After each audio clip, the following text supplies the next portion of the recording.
নমস্কার বন্ধুরা, আপনারা দেখছেন বাংলার বার্তা ইউটিউব চ্যানেল। আর মাত্র 8 মাস পর 2026-এ পশ্চিমবঙ্গে বিধানসভা নির্বাচন নিজেদের মতো করে প্রস্তুতি শুরু করে দিয়েছে শাসক বিরোধী বিভিন্ন রাজনৈতিক দল। তবে এই মুহূর্তে রাজ্যের যা পরিস্থিতি, তাতে যে কোনো মুহূর্তে ঘুরে যেতে পারে বিধানসভা ভোটের ফলাফল।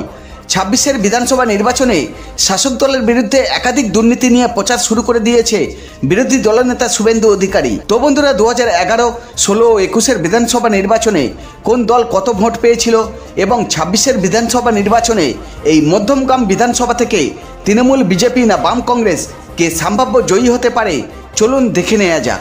2011 সালে এই মধ্যমগ্রাম বিধানসভা থেকে তৃণমূল কংগ্রেস ভোট পেয়েছিল 99,841।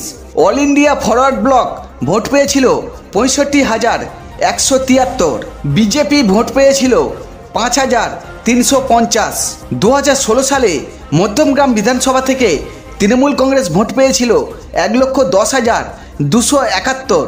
কংগ্রেস ভোট পেয়েছিল 74,467। বিজেপি ভোট পেয়েছিল 17,148।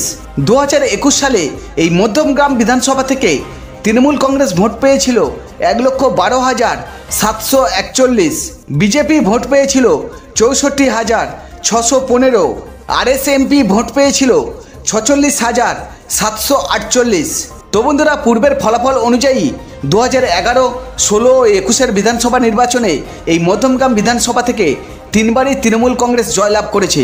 এবার 2026-এর বিধানসভা নির্বাচনে এই মধ্যমগ্রাম বিধানসভা থেকে তৃণমূল, বিজেপি না বাম কংগ্রেস কে সম্ভাব্য জয়ী হতে পারে, অবশ্যই আপনাদের মতামত কমেন্ট করে জানাবেন।